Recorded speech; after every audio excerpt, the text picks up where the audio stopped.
อ้าวสบายดีอีกเทื่อนึงตอนนี้เฮากำลังย่างทางเขาตาดป้านเนาะตาดป้านทางเขาจะเป็นแบบนี้นี่ป้ายตาดป้านเอาย่างมาชื่อป้ายเพิ่นนี่ก็ว่าตาดป้านรีสอร์ทเนาะโอ้คือว่านี่เนาะมาหอดปั๊บมีป้ายเนาะตาดป้านมาหอดแล้วโอ้ด่านนั้นมีรถด่านนี้มีรถสิ่งขี่เลาะตาดเด้อนี่อ้าวค่าบริการต่างหากอีกได้นี่โอ้โหจองกันเบิดเลยบ่มีที่ว่างเลยบัดนี้พักกันจองเบิดเลย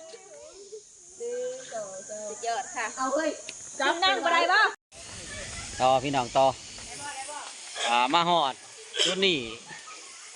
จะเป็นวิวห่านกาแฟเนาะเพิ่นว่าโอ้ชิลงหันนี่ลงได้บ่ดื่มบ่ได้มีวิวงามหลายเด้อโอ้บรรยากาศนี่ถือว่าคุ้มค่าละมากมื้อนี้นี่จุดถ่ายรูปจุดชมวิวเฮาเนาะจุดนี้ก็ได้โอ้เห็นบ่เดี๋ยวกลับกล้องให้เบิ่งถูกยาวลงมาเฮ้ยยาวลงมาเลยบ่ได้ไกลอันนี้โอ้เบิ่งวิวก่อนถูกวางโทรศัพท์ตกเหยียบกระโปรงข่อยอลังการกันเลย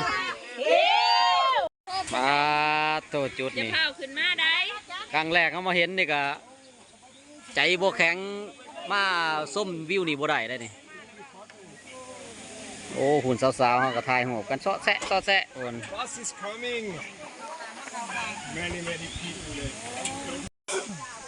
อีกมุมมองหนึ่งเนาะโอ้กดแว่นกันไว้มืดหูมืดตาขอกระไดใส่กันแดดโทวิวนี่แนมไปนี่พันโยนน้องหนีไพ่ที่ไม่เอาความสูงนี่บอกเลยความสูงนี่บอกแล้วพูดแล้วโอ้แนมลงไปยังบ่สอบเนาะมอมนี้แนวมอมนี่แหละพ่อเบิ่งมือกล่องเฮาตุ่มเททั้งกายทั้งใจนี่ก็อีกเป็นมุมมองหนึ่งเนาะมุมมองชมวิวอีกมุมมองหนึ่งจะเดินทางทำงานไปตรงนี้กันนี่บอลสื่อกาแฟโอ้บอลเขาเดิน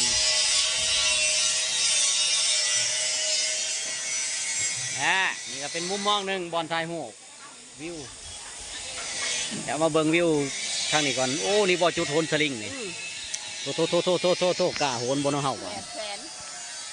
เพื่อนึงนะไหน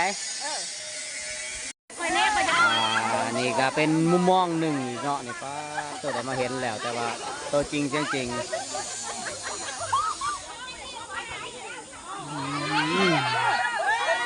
ล้าวะโอ้โหอวยมาทางนี้โอ้